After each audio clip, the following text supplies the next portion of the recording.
So I watched this again. I was a very big fan of this film when I was turning 18. I just thought this film was absolutely fantastic. It was kind of edgy, kind of Anglo or Scottish quality about it. There's just something so frenetic in 90s and turn of the millennium about it. See, in the 1990s, I guess people thought there was a certain mundanity that was just going to be around forever. I guess people really believed that end of history, Fukuyama shtick. And so there were these films about, he was either choosing life or choosing the path of kind of a subversive, edgy renegade or recreational drug lifestyle. And I suppose Trainspotting was the really edgy extreme of this.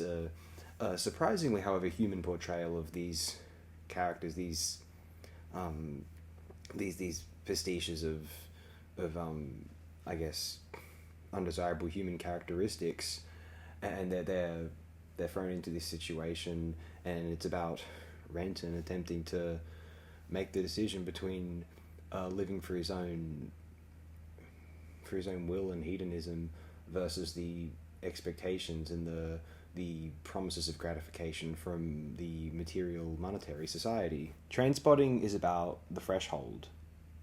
When I viewed this film, it was, as I said, at an age 18, you're leaving one period of life and entering another. One maybe 17 rather when they're graduating high school, but just kind of what I'm referring to here is you're entering this period where you're thinking about all of the things that you maybe wish you had done and hadn't, and now you've never really perhaps got the opportunity to.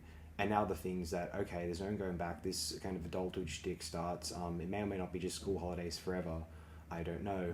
But I hope that I gleaned enough in the time when I was supposed to be getting this, because to some degree, I wonder if society will judge me a certain way for not doing enough up to this point. And when I say Trainspotting is about the threshold, it's about being on the edge of when you decide you're going to inject the next fix, or whether you decide that I'm going to throw all that behind.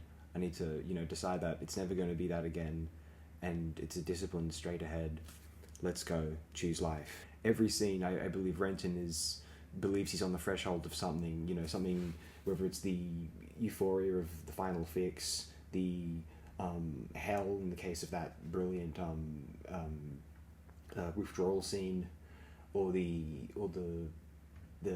starting a new life, a normal job, moving down to London, the threshold of finally being away from it all, and then of course the decision toward the end: do I take it? Do I not take it? The money in Begbie's arms. It's actually a glorious piece of work. I'm always disappointed at this film receives a lot of popularity, and there's a lot of younger film fans who get into Trainspotting. They think it's the be all end all of cinema, and then those who are more familiar with Wong Kar-wai or even Jesus Franco or the silent era or Shang Lu, they're going, oh, people think Trainspotting. This is still an incredible accomplishment. This is a director who is determined to make the best possible film out of the material. He believed that every single shot, every single scene could be a great scene, and he was, I feel as though each scene in Trainspotting is a scene where you can go, oh yeah, every shot is a scene where you can reminisce and say, oh, that's a great, dynamic, memorable shot. It's as though he saw that his favourite films, or the greatest films made, the films that made the most impressions on him, the classic films, it's almost though each scene was iconic. Whether it's that he wasn't sure, I'm still not sure. Perhaps I watched them, try to ascertain this.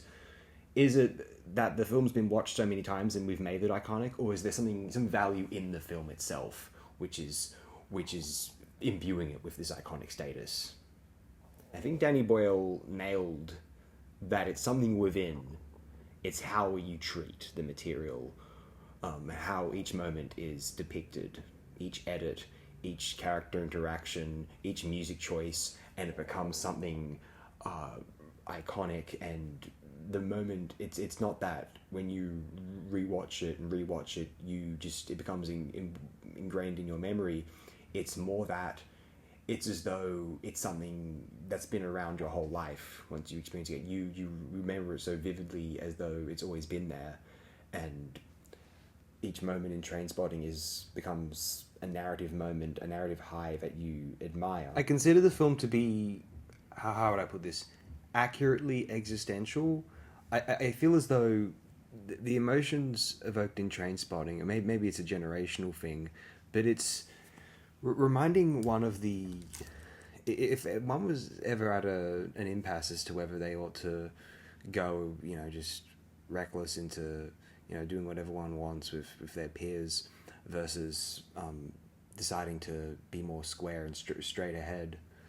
But there's a certain degree to which the more mundane life and a life wherein one doesn't take themselves quite as seriously has an existential quality of its own that escapes the more nauseating navel gazing of stuff derived from Jean-Paul Sartre, let's say. You could say that the existentialism of Trainspotting isn't the existentialism of having, fields to wander around in and ponder the great questions of all of existence, that the same questions that an amoeba might pose if it could, but rather the existentialism of Trainspotting is rooted in a certain materialism.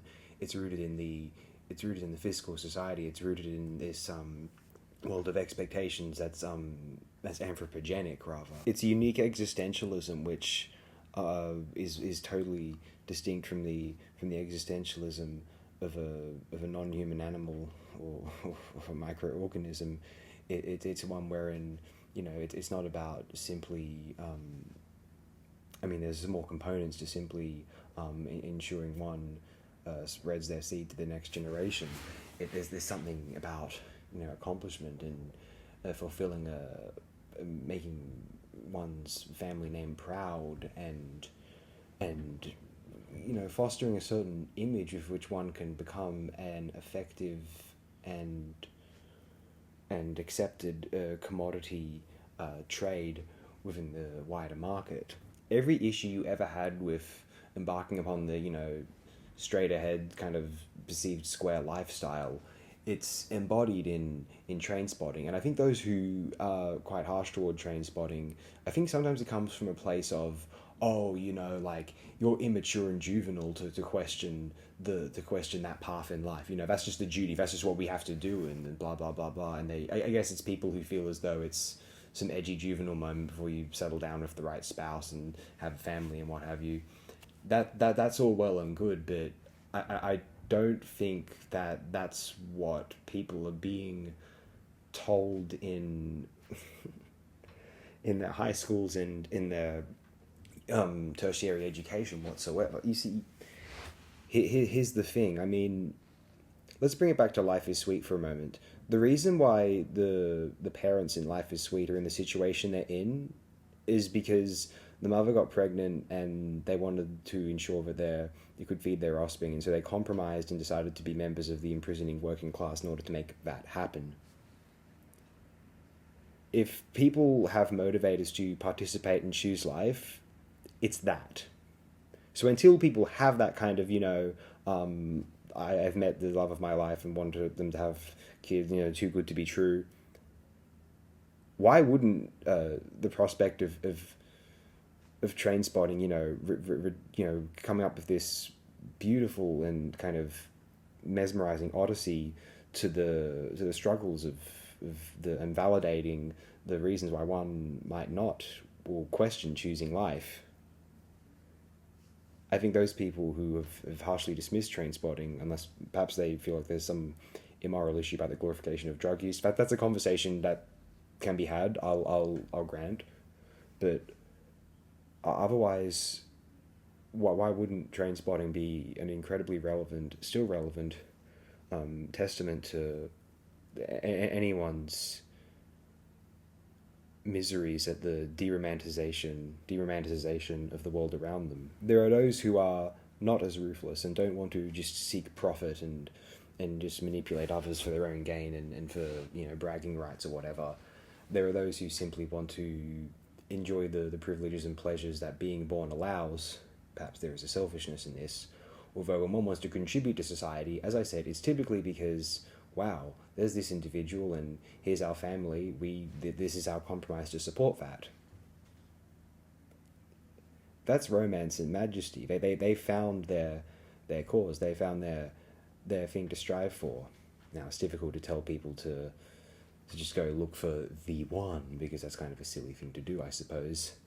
But then how can you blame them for not wanting to participate in society? Trainspotting is a prospective rejection of the human marketplace, or at least, as I said, a validation of those who question their participation in it. Leave any anguish and disappointment in the comments, I'll read it all.